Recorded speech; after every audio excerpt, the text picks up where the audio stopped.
This is Unforgettable Learning, where we talk to L&D visionaries, experts, and mavericks about performance, creativity, and tech. Subscribe to stay in touch.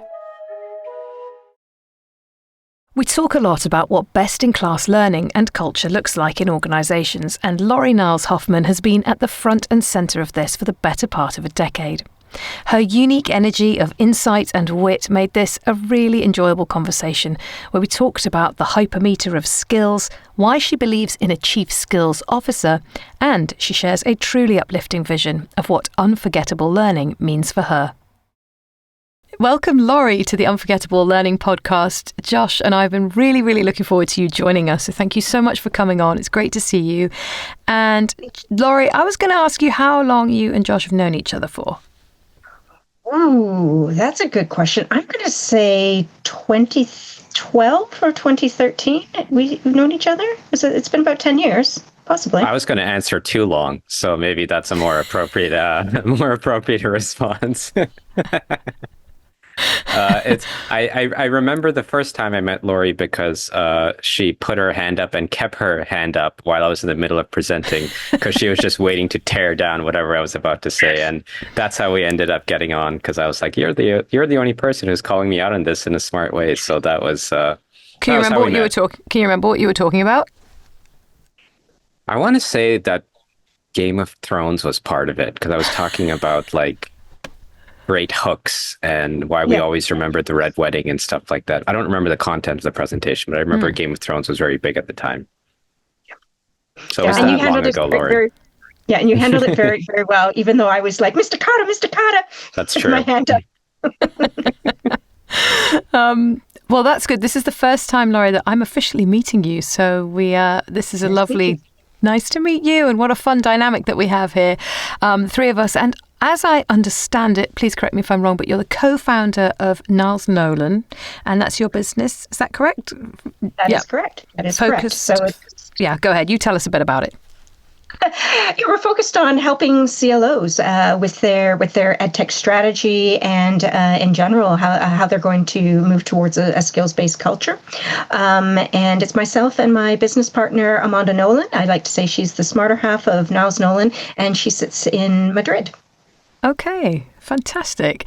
And one of the things that we like to ask people, because we're super curious about this always, is tell us something that you're learning at the moment or that you've learned recently.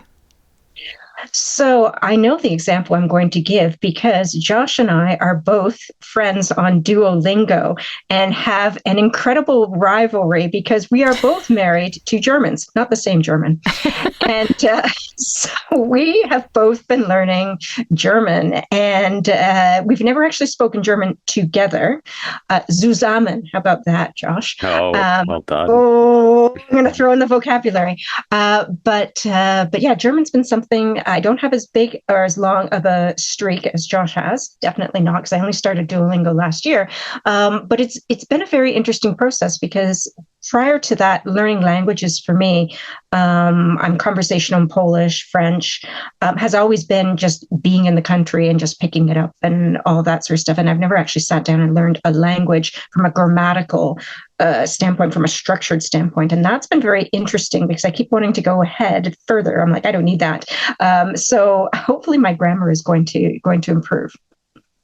And just to add to that, what I've been learning about learning with Lori on this journey is that social learning is an incredible drug in terms of how it can pressure you to incentivize your performance one way or another. And I think I would describe how Lori and I both work with Duolingo as almost the tortoise and the hare. We will get paired on a friend quest, and she will just crush me in terms of how, she'll be doing 10 lessons a day and I'll be doing 1 or 2. And I'm just kind of the slow and steady. I've got the streak. No one can take that away from me. But she will show up every day and just remind me, Josh, have you even been doing any Duolingo today? Because I've done 10 times as much in a session than you. So I feel great. Guys. This is. But in fairness, I'm only at about a 259-day streak, and you're well into the 2000s. Tortoise and the hare. There we go. 2000s. That's incredible. So you've been doing it for years. Do you find that you get the little triangle? Is that still in there in Duolingo, where your skills recede down the triangle if you don't practice and you miss a streak? Does it still have that? I know what you're speaking about. Yeah.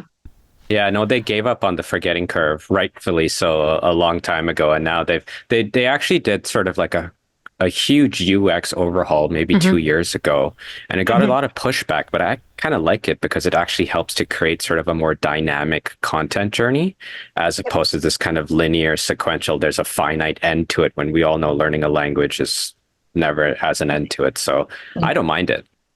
No, and likewise, it used to be when you went into Duolingo that it assessed you the level that you're at, and it was interesting about that. They removed that. And I was kind of annoyed because I thought, well, I already know these basics.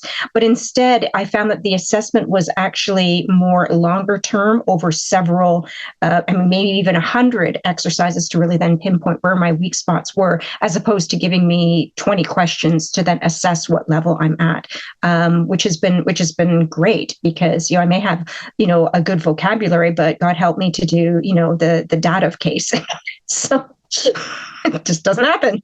It sounds really like it's taking some sophisticated kind of interleaving principles and sort of making that more important than the kind of linear building on top. And that's fascinating, isn't it? That they've made those not just UX changes, but kind of learning science-based changes. Absolutely. Seems to be working. Well, I hope at the very end of this we will get perhaps a German song from you both. But in the meantime, we're going to be asking some important questions today. And we're going to be talking about L&D needing potentially a mindset shift or not to deliver more impact in business. We're looking at how to build a data-informed learning culture, and something I'm burning to find out about, which is a role that I've only just heard about called the Chief Skills Officer. I'm so excited to get to that, but I don't want to ruin it just yet. Let's get to it at the end. And what that might mean to L&D and how AI might play a role in that. But I thought we could just jump right in with this kind of learning culture to begin with. If everybody's happy with that, I'm thinking that, Lori, this is your world, and I'm super keen for you to tell us where you've seen a really successful kind of learning culture, and what does that look like, and what is the mindset there? Yeah, so there have been a lot of examples, but I think the one that I'm going to go with is actually a company called ASML.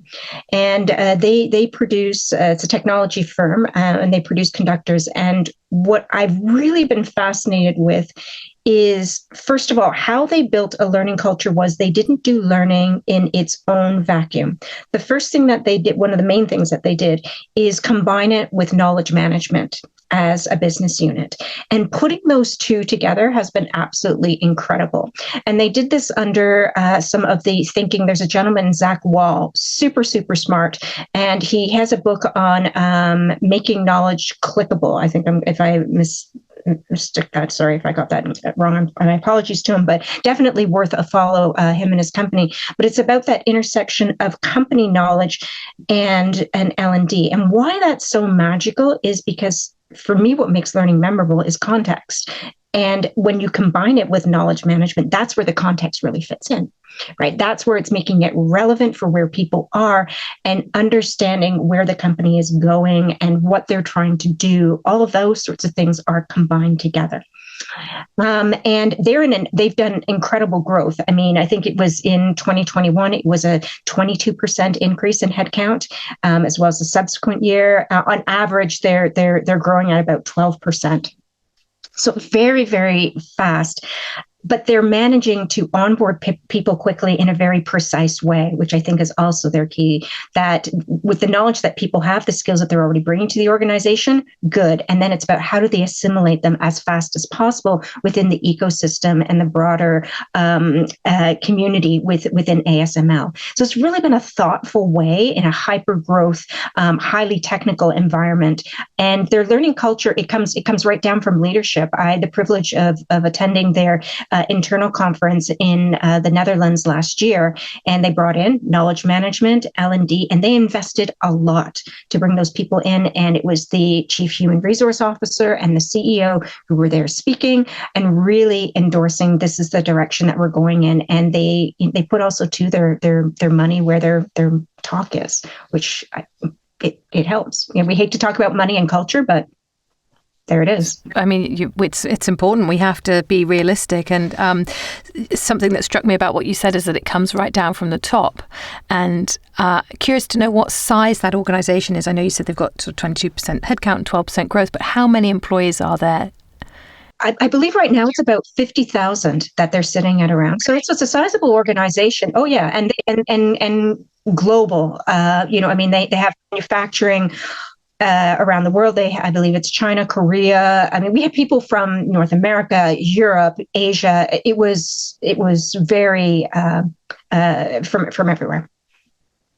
Yeah, a couple of things that you said that just really resonate with me.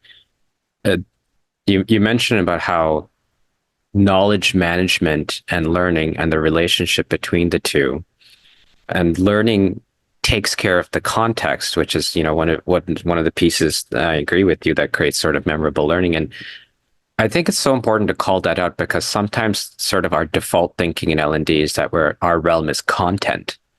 And the way that you said, well, no, actually the content's all there. The knowledge is all there. If you were to equate knowledge and content being there, L&D's job is to provide the context lens on top of that. And I think it's just a fantastic call out to think about just where the emphasis in our role is. And it isn't always in the content, but rather should be way more in the context. Completely agree. It's all about where does it get surfaced? How is it positioned? What state is it in? All of that it really contributes to how that learning becomes unforgettable. Great plug. I know a good podcast about that. The second pice that stood with me too was. Thank you. Yeah, I'll pay you in solar glasses for the next eclipse. The piece that you mentioned about leadership and sort of that top down, couldn't agree more. Obviously, we all know culture starts with leadership and how that is lived and managed. If you're a learning leader thinking that you're in a position, obviously, of affecting lots of cultural change, what would you be doing in an organization to mimic or, sort of capture what leadership is doing really well over here that you want to do to help foster that greater learning culture that you're trying to get to from a leadership standpoint? For me, the big thing is not just standing on stage and saying it's important for you to learn. It's giving the time. To me, the time is probably the most important thing, and accepting that learning does take time, and ensuring that time is part of a person's job. It's not done at weekends. It is not done after hours. It's not expected to be done at breaks. This is something that's baked into what they do. Also, too, that they are equipping managers, or if they're outsourcing people development, because some companies do, to actually know how to develop people and to know when to give people stretch goals, to know when to give people time to apply in safe environments. Those types of things have to be baked in. They don't just happen organically as much as we want to say that they do. They simply don't. So leadership has to, again, it comes down to money, and I'm equating money with time. If you take somebody off of their job to learn, that is money, but it's an investment.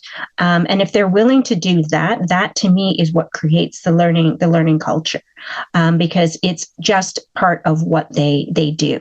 I don't like cultures where they say, look at this person who at the weekends learned this skill. Well, not everybody can do that. People have families, people have responsibilities, or people have hobbies. You don't even need to justify it. That doesn't work. So actually allowing that and creating the conditions for that are absolutely critical.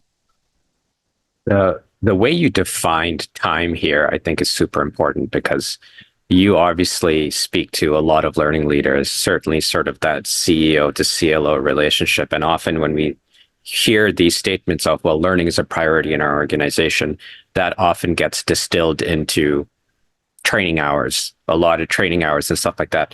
And not to get all cosmic about it, but it's almost time and space that matters, not just the time. And just sort of designating hours for training is not the same thing as giving the space, the energy to people to learn. Because to your point, learning does take time, but it is not sort of a sort of sequential pathway to upskilling. It is the ups and downs. It is the energy. It is understanding you've got a busy job and you need to find a way to fit this into it as well too. And so it's this allowance for learning as opposed to assigned hours for learning that I think is an important distinction.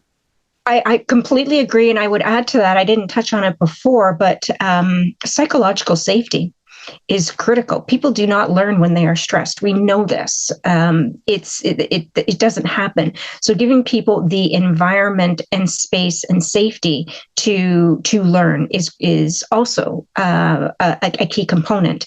Telling somebody they need to pass an exam by the 31st, and not giving them the space to do that, and that their job is on the line if they do not pass that exam.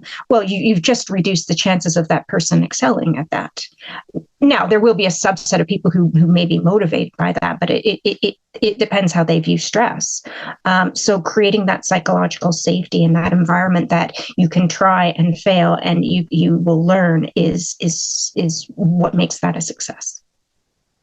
And this kind of brings back to your point around context and L&D's role being a facilitator of context. Part of it is sort of the context in which that content can thrive, if we're being kind of reductionist about it.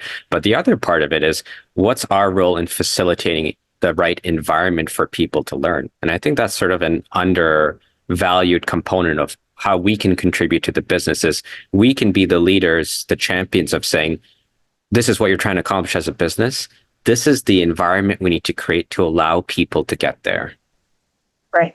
And I mean, if you go back to our old days of instructional design, remember it used to say in your learning objectives, given a laptop, given a 2 hours, given and these conditions, we used to put those in, right? And I mean, in some ways, those are really just checking boxes, but I would expand upon those. Not that I would, I don't do a lot of content design now, but I mean, when I look at strategy, I do think you need to define those, because leadership doesn't always know what those conditions actually have to be, and those conditions may not be as tangible. They're a little more esoteric, but they're important.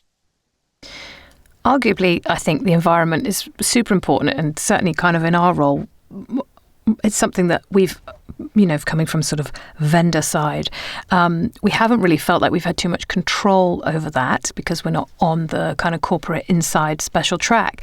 But I remember the KISS me model, knowledge, skills, motivation, and environment. And I always think about that. And I just think it's still so important that if we want somebody to excel at something, that we have also worked out, do they have the right conditions for this to be a success? It's absolutely critical. Unless we, at the very least, identify it and call it out, we can't expect any kind of intervention to kind of work if that's what we're sort of aiming for change within. So I can see how the slice of learning culture and tackling an environment conducive to learning and development and personal growth is a critical piece of your work.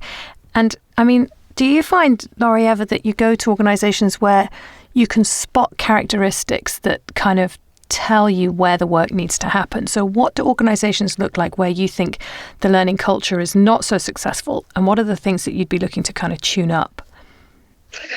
You can usually see, I mean, I sometimes feel like a therapist when I go into some companies. You really within the first day, and it's little subtle things that kind of tell you about an organization. Things like, it's just ridiculous things like, do people actually get time to eat lunch, or do I see a lot of people eating at their desks?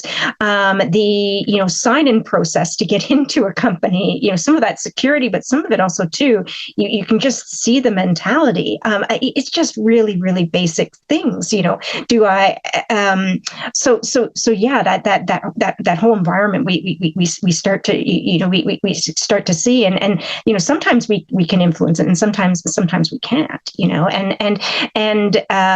so it can be. Sorry, I'm going a bit on a tangent here because I'm getting a little PTSD. It's culture, when though, I start right? the culture, is, and it's sometimes, or I would say actually 90% of the time, 99% of the time, it's not something that L&D can influence, right? Sometimes they have to work within the parameters that they have.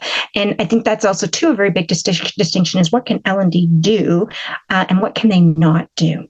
And we put a lot on top of L&D to make things that we expect them to do. I see a lot of roles, for example, right now that are CLO and DEIB. And it's like, whoa. Can they influence that? If they're not making hiring decisions or cultural decisions or policy decisions, how much can they influence? They can be a part of it, but they certainly can't, create the entirety. So I probably didn't answer the question, but I did go down a bit of a rabbit hole about culture. I used to work a lot in branding, and we used to say that your brand is not your logo. It's everything that happens as soon as people arrive at your company, before they get there, once they're in, how people work, all of those touch points. And I don't know whether, I think there's something about learning culture as against just culture in general, and that, a culture that is open and conducive and seems to be championing people and putting people at the core seems to be just broadly the culture that's going to be supporting growth and learning. Maybe I'm simplifying it too much. Not at all. No, and there, it's also too sometimes just a feeling, and I completely agree with you. That it's just when you walk in, it's a sense that you do get. Now, sometimes the culture too can just be within a team, right? So it might be not be reflective of the entire organization, but you do get, of course. Well, on the note of what L&D can do and can't do, let's talk about skills, because I know this is something that you're quite passionate about, certainly, and a champion for and advocating for. Maybe let's take a step back before we kind of dive straight into it. Where are you on sort of the hypometer when it comes to skills? For me, it's almost like a 1-2 battle between AI, which is obviously just kind of shot to the top, and skills, and interchangeable, I think, depending on how you view an organization. But maybe for those that are still learning and trying to figure their way through it, what is a skills-based organization? And I think to your earlier point, where do you see the role of L&D in building a skills-based organization? Okay, so skills-based organization can mean multiple things, and there's multiple levels of maturity, as I see it. If you wanted to go for their nirvana, where people think we're going, which I actually don't think we will get to, but let's start with that. It's people will no longer have titles. We will all simply go to work and do tasks based on the skill set that our company knows that we have. That's when you really distill it down. So in some ways that sounds great. The value of an individual contributor certainly shoots up, for somebody with highly technical skills. That pathway to, a higher salary and more seniority is not incumbent upon that person managing people, which is a really strange paradigm if we start to break it down, but I won't go down in that direction.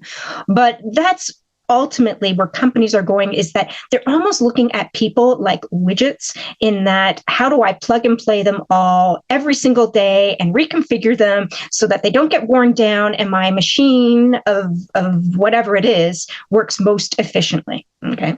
That's and the idea is that people won't be wasting time in roles doing things that they shouldn't be doing, and experts will only be doing the things they're experts at. Okay. I have thoughts. You're selling me. Works in theory, but people are people, right? And so when I think of a skills-based organization, I tend to look at, and there will be tons of people who disagree with me, or some that might agree. I'm looking at it that you are breaking away from roles as a construct, and you are understanding the skills your people have and what skills you need to build for now and the future, depending on the direction of where your company is going. So it's about being very strategic about targeting upskilling. I call it right skilling. Now, that's from an L&D perspective. We talk about skills-based organizations from an HR or a talent acquisition. It's really about, okay, how are they looking at comp and ben? And how are they looking at job postings? How are they looking at comparing candidates? How are they doing career mobility? All of those sorts of things. Those all fit into a skills-based organization. And they're looking at it from a skills perspective because, say, for example, you talk about a barista in Milan versus a barista at Starbucks are going to have inherently different skills, even though their titles are the same. And what do we really think is as a senior project manager versus a junior project manager? It will vary across companies. How do you evaluate those candidates? And context, back to the context. Exactly, so, context, you can be a producer in a learning company, but you can be a producer in a VFX company, and you've got a different domain expertise that you bring to the party. Sorry to interrupt you. Absolutely. No, completely correct, right? But we get so hung up on title, right? But it means completely different things. That's where I see the value of skills and looking at your organization from a skills perspective. I think also, too, we're in an era where the concept of a degree or the concept of some of the things that we expected people to bring to the table from a formality perspective don't necessarily mean that person has the skills, right? So just because there's a preconceived notion. So when you move into skills, you can also get rid of some of those biases, hopefully. And you can start seeing the skills that people actually have rather than the letters after their name. I mean, I kind of share sort of your reality check of the dream, which almost encroaches on capitalism itself and kind of how we're set up. And, that's for a different podcast, I guess. But Rage Against the Machine, Josh. Rage Against the Machine. Yeah, well, Nirvana was an apt comparison because I think the grunge band would have a lot to say about that as well, too. But I think about, obviously, a lot about the role of us as learning professionals on that pathway. And I think also about how big an idea this is. And to your point about what we can influence and what we can't, where do you think is sort of the edge of our frontier? Where does it stop? And where do we need the rest of the business to take over or lead in that context? A lot of L&D professionals are going to be disappointed when I say this, but we have to get upskilling and right skilling right. That's our job. We are not there to predict what skills the organization needs, unless we've been tasked with that and we're given the resources to do that. We are not there to do broad onboarding where everybody, like sheep dip programs that everybody takes. Our job is to make learning as efficient and as frictionless as possible so that people can get the skills that they need to stay relevant. That's where, if I really distill it down, that's what L&D needs to do. And that's not just about producing more content. It's all of the things around it. It's the seed to fruit upskilling and being very hyper focused on that. Now, a lot of L&D people will not like that because they want to own things. Like L&D, for example, in my opinion, does not own the skills taxonomy. They should be using it. But unless they've been specifically tasked with the ownership to go out and buy one, please don't, because it doesn't just impact you, right? I have a company that came to me and said, L&D, this is a 100,000 person company. L&D bought a skills taxonomy and HR bought a skills taxonomy. And they said, how do we make them talk together? I'm like, that's not where you want to spend your money. There is no Rosetta Stone, or maybe you could, but really that's not your problem to solve. So L&D needs to be hyper focused on doing what they do right, which is how do we upskill people in the areas that they need to be upskilled in. Now, I'm going to jump the gun a little bit and say this is where we come in with the need for the chief skills officer, where the chief skills officer is somebody who maybe is not a learning expert, but they are the ones who understand the direction that the business is going. They're working with the tools and data that L&D also sees, as well as HR and talent, as well as where the business is going to identify where the skills gaps are and taking that direction. They're steering the ship and they're placing the bets. Previously, L&D would place those bets. Some CLOs can do those bets very effectively. Some, I would say maybe not, right? And some CLOs would be very transparent about them, not necessarily they're learning experts. They may not be experts in pharmacology or technology or in semiconductor development. So that's where the chief skills officer is somebody who can help you navigate through that. it's a good distinction between understanding where your organization is trying to go and the skills required to get there, and the methodology, the environment for how you get the people there, which you could call learning. And I think it's something that maybe, knowing, of course, that L&D, and depending on how it sits in an organization, usually has 1,000 hats that it has to wear, and it just kind of you intuit your way into thinking, well, of course I would be in charge of skills, and and of course I would be in charge of kind of defining there's a difference between the skills versus the curriculum, and maybe that's the difference between the two. But it is worth kind of thinking about skills as a special skill, pardon the pun, of how we essentially get there. And I also love your language of bets. I share that too, about let's not pretend that this is all just a bunch of strategic bets. There's no crystal ball here. Every organization is trying to get ahead of this, but we're all making a bunch of bets. In the same way, learning is simply a hypothesis to try and impact business goals. And as long as we treat it as a hypothesis that can fail or succeed, we will always put it in a position to succeed versus saying, no, this is the definitive way to do it. Completely agree. And to add to that idea of bets, we also have to look at, talent. And a lot of times L&D doesn't speak to talent. And this is where I expect the chief skills officers to be doing that. Because if they're looking at talent acquisition, they will tell you what skills are even available in the market. So if you are placing those bets, it's helping you know how to hedge them, right? How many people are even available that are skilled in something in particular out in the general market? Can you entice them? Is it going to cost you more to bring them into your organization than it is to build them? So there's a lot to consider, and that's again why I keep advocating for a chief skills officer to help you with that, because before it would be L&D doing an annual meeting with business partners, which I called the annual bun fight of everybody saying, I need this, I need this, I need this. In an old world, I used to push back and say, well, where's the evidence of need? And I still do that, but it needs to be much broader, much, much, much broader, and much more agile. I was listening to this. I heard, your idea of the chief skills officer as a relatively new role, and I was thinking about this in sort of historic terms, recent historic terms. And I can remember when I first started kind of hearing about curriculums and competency mapping, and this has been going on for 20 years. So help me understand what is different or distinct about mapping skills in an organization. I understand its urgency, but how is that different to the kind of efforts that have been previously worked on in organizations? Good question.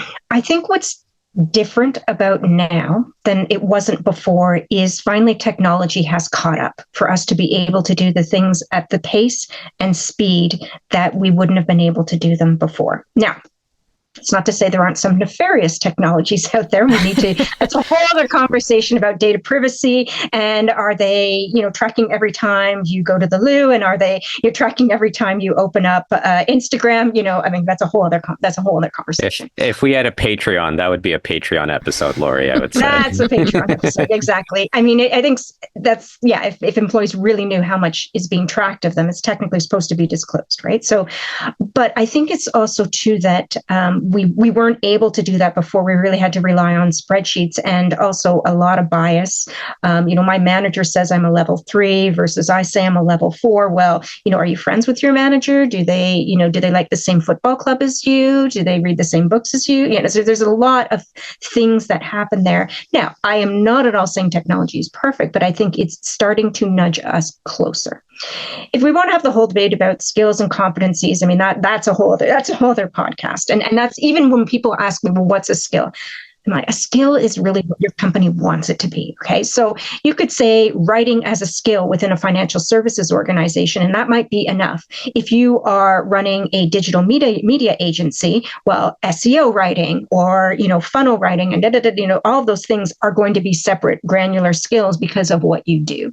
But again, I'll get a lot of hate mail over that conversation because people will say, well, skill is this. And, they want, it isn't always that neat and tidy. And I think you have to have a dose of practicality with it. But I think technology is what's making the difference now than what it was before. Thank you for that. That's really helpful. It's funny that I was just seeing if I could get this up, that you say, what is a skill? Because I thought what might be fun is to ask ChatGPT what are the skills of a chief skills officer. And I'll let you and Josh carry on chatting while I find that, because it was quite amusing. And it exactly pinpoints what you're saying, which is context of skills. And I kind of started thinking about skills and sub-skills, because it's more helpful to get that level of granularity depending on your business. But yeah. Well, hopefully ChatGPT cited me. Make sure that Josh and I make sure. Actually, knowing ChatGPT, it didn't cite you, it'll certainly hallucinate and riff on your contributions, but it certainly won't cite you. Now, this is such a fascinating conversation for me, because obviously, being on the vendor side and our role to play in supporting organizations on this journey, I couldn't help but think about where skills and the philosophy of skills thrives more versus where it doesn't. And I wonder, in your experience working with a lot of organizations who are on sort of this frontier, Lori, are there industries that are more skills friendly in terms of their maturity versus, and are those that struggle a bit more? Definitely. So, and it's not necessarily just even the whole company. It can also be within business units, right?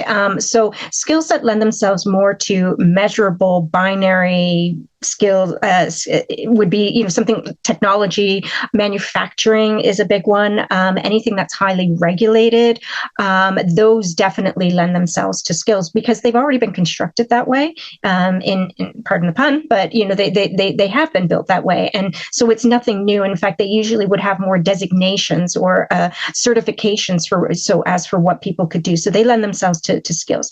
It gets a little bit fuzzier though when you're a company that's really focused on a lot of softer things, right? So when you get into retail, when it's outside of the manufacturing of it, so what's happening on the floor, there are some skills you can measure, and then there are some that just are very, very difficult and nebulous to get to. Financial services, you can measure the regulatory stuff, you can measure that type of business acumen, but then there are other things around interpersonal skills and how companies work together. Now, you can make the same argument that in manufacturing and construction that still happens, but it's less fundamental in a lot of ways to how work gets done. But that said, I don't think that's a reason not to do skills. I think you can still look at what skills are across the organization and pick the ones that are low hanging fruit that you can actually start with, rather than something as nebulous as listening.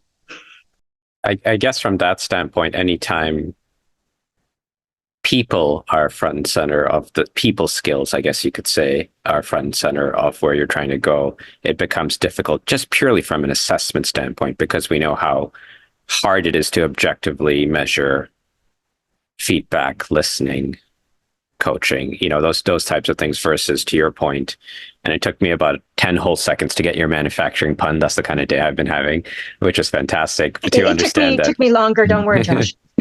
But to get to a place where it's like, okay, that can be objectively assessed. And to your point about sort of the technology catching up with it, we know the technology is always put in a position to succeed when we have a more objective lens to organize, categorize, synthesize, and then come up with a recommendation than it is to say, well, do we have, and you can probably answer this really well, do we have enough skills tech to assess your leadership gaps in your organization, for example? Correct. So now there are new types of technology that are coming out that are skirting that. But I do think we have to take an ethical lens to that. So already there are companies who are using AI for video assessments, right? And some of that is great. Some of it, though, you wonder, okay, is it looking for cues that maybe wouldn't be indicative of somebody who isn't neurotypical, or somebody who's speaking in their second or third language? Is it accounting for that? Now they're getting better at that, but how is it measuring skills? And are some people going to have an innate advantage according to the AI, but not necessarily on a human level? But that we are seeing more and more of those things coming out, and I think they are promising But, I think one of the funniest things I read was there was a software that was being used to assess new interview candidates in customer service for how well they made eye contact. And people who on the spectrum who maybe weren't as comfortable with making eye contact could add software, which exists, that you can layer on your Zoom or your camera that will make it look like you're always looking into the camera. So, which I thought was quite clever. Now, eventually, AI will be able to detect that you're using that software, but to what end, right? Are we doing this? So, I think that it's such green space, and it's very fascinating, and it's interesting. I like that we're getting closer, but I think it can also be dangerous if it's not applied in the right way. And are people more going to learn how to game the system? But then again, when we write a CV, we are gaming the system to a certain extent. I mean, LinkedIn will tell me what skills to include for every particular job that I might be interested in. And I just adjust my CV for that. Is that also a game? And like I've just done with, using tools like ChatGPT to ask what are the typical tasks and skills of a chief skills officer, for instance. We're already using these tools to help. Okay, so here they are. Leadership. As a CSO, you'll be leading teams responsible for skills development and training initiatives. That's the number one skill. But, I mean, talk about broad, right? I don't think it's leadership. I think they just took that from chief. But what's going on? Yeah. Data analysis is probably higher up. But anyway, go ahead. Strategic thinking. Understanding of learning and development, communication skills. I'm just rattling them off now. Data analysis. So we did mention that one. Change management, collaboration and relationship building. Fair enough. Adaptability, financial acumen, industry knowledge, innovation, empathy, and emotional intelligence. It's like the put the model together of the perfect person. Could be anyone. I mean, but are they skills? Are those things skills? It's and industry knowledge. I actually would have probably put much, much, much higher. That to me is what the benefit of having a chief skills officer is. Yeah, I think that's right. I mean, who knows whether it's listed these things in the order that it thinks are the most important. But yes, and then I asked it for tasks, and it said developing skill strategy, identifying skills gaps, designing training programs, implementing learning technologies, leading talent development teams. So actually that was much more useful and specific, and just goes to show we can use these tools to tease out what roles look like and game the system and support ourselves with applications and learn more about the role that we could be doing, but transposed into a different context or anything like that, I suppose. There we go.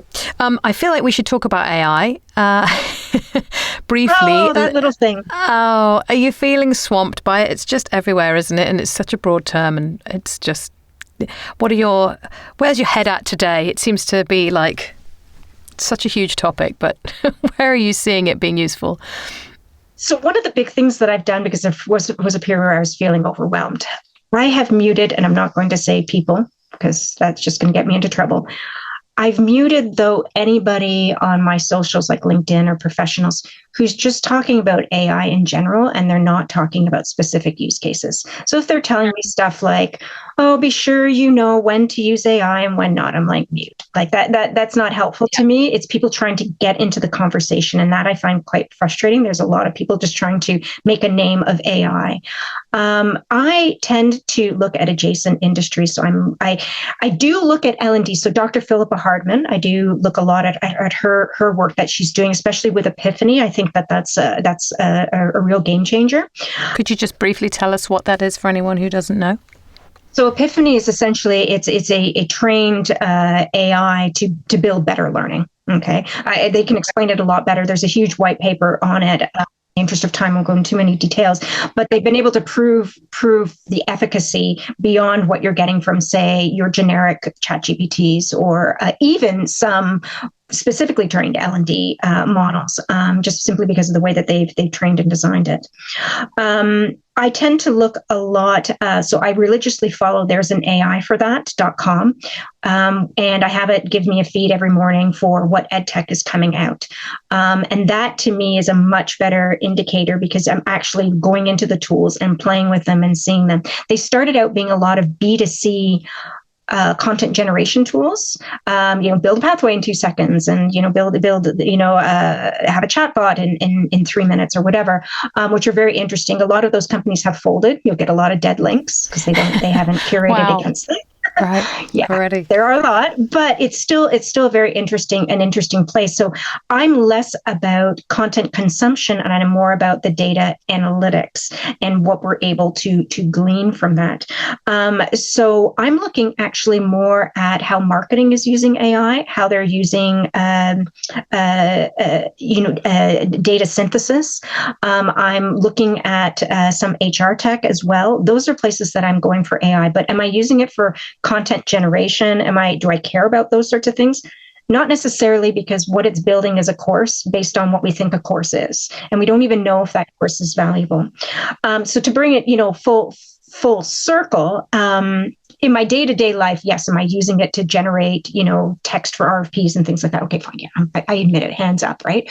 But where I'm more fascinating in, back to the Duolingo full circle, is if you look at how Duolingo reverse engineers the learning process. It's very fascinating. They're looking at billions of data points, and they've done machine learning on it to really understand what it takes, how many times of practice, failures, application, for somebody really to get a particular grammatical point.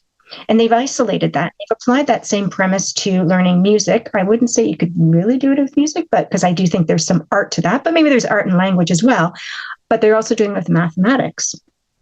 And that, I think, is where it gets really, really fascinating. And so we're starting to look at organizations and using AI to data synthesis. What are the pathways to success that we see when people have acquired a particular skill? What are they bringing to the table? What are the commonalities? Can we see insights? And can we replicate those insights within a learning path, rather than us just going, okay, learning path. We're going to start off with intro to da, and then we're going to say, okay, practice, talk to your coach. And then we're going to say, okay, history of da, and then we're going to go, like that type of really, and that's what an AI generated pathway anyway of a topic would be. And that's where I get, really, really excited. But content generation, dime a dozen, it gets better. It's great for your day-to-day work. I'm not using it a lot for L&D. Sounds like it ties really beautifully into your data-informed learning design, learning culture, all of these new touch points that we're able to access and get a hold of. Josh, I'm sure you have thoughts. Yes, is my singular thought, I would say to that. It's an interesting and scary world, but I think you're bang on, Lori, and just sort of your assessment of I always like to say L&D has the privilege of being the last mover. Let's be the last mover here. And there's a lot to learn from other more meaningful uses of AI than just sort of content creation generation. Let's not use AI to amplify all the pain points that already exist with what we're doing. That's not what we need to do. No, nobody needs another course on project management. And content. And I think we also have to look at the environmental impacts of producing this content. Where does it sit? How do people find it? That's not where we want to go. Well, I think that's very well summed up, and a good position for us to be in this huge sort of point of transition with regards to where technologies are going to take us in the next 5 minutes, but also because it's moving so fast, and also, who knows, the next couple of years. We are almost at time. I want to invite Josh, you to ask Lori any other questions while we have her here before I ask her a final question before we go. Not in German, Josh. Well, that's what I was hoping. Such an opportunity for that. I've been working on my German song, and it's just it's not ready yet. So we'll save it for next time. That's Go for ahead, ChatGPT. Okay. Yeah, exactly. Well, no, it's been really fascinating. Everything that you've shared has just been really wonderful. And what I was hoping that you might be able to just share with us is something that you have found unforgettable. And what does unforgettable learning mean for you? Unforgettable learning is really when it astounds me and it makes me question everything that I thought I knew. There's a piece of learning, I've trotted it out so many times. It's the ugliest thing. It's probably from 2003, and it still exists on the interwebs. And it was built by PBS. So that's the Public Broadcasting Service in the US. Why do I love it so much? It's so simple. It doesn't even have branching. So for all of the, people with itchy fingers and articulate, it doesn't even do that. What it simply does is it presents you there's 3 different scenarios. I'll go through one. It presents you with a piece of controversial art that's quite racist in connotation. And it says to you, would you hang this in your gallery? Of course, your immediate answer is, well, no, that's offensive. But it gradually goes on and it says, what if you knew that this was the statement the artist was making and this was their background and what they were trying to get you to think about? And it gradually, every time it shows you that image again, it points out something else about it and it gives you another piece of context. Why do I love that piece of learning? One, it made me question a lot of things, particularly about, what is in this situation is what is art, and what can you separate the art from the artist, and what's the message, and what happens when you have broader context, and understood that, in this case, the person was themselves trying to make a statement. And again, there were 3 of them. One was about video games. I forget what the third one was. But what I also loved about it, though, is it got you to such deep thinking without barely saying a word on the screen. It wasn't like huge amounts of text. It was done just beautifully in 3 or 4 sentences. That was all the learning was. And it was all you doing it. And to me, that was such an impactful learning experience. I completely bastardized it for a bank once. Well, if it works, good copyers are good creatives. I used it for loan adjudication. So I had somebody came in who was a student, and then you found out. Oh, it didn't land well? Oh, I'm shocked by that. Actually did, because I didn't do it as elegantly as they did, and it certainly wasn't as shocking as that. But it was an idea of, like, a person presents to you looking for credit. What are the factors that you need to consider? So I'm going to hang my head in shame for that. But I still think it was a beautiful piece of learning. And that's, Josh has also done some phenomenal examples of context-based learning where I remember one that you showed about shipping containers and how it made it so fascinating about shipping containers. It's stuff like that that's just, you sort of go, oh, I never would have thought that. Well, I've been writing copious notes in our conversation, and one that is an obvious one that just stood out to me that I wrote down, which you said is people are people, which I was like, oh, that's a grand revelation. But I think your story, the connection. Song, or am I showing my age? Yeah, it is. But in the story that you shared, and obviously Kate and I think about Unforgettable Learning a lot, it reminds you of what people need out of learning.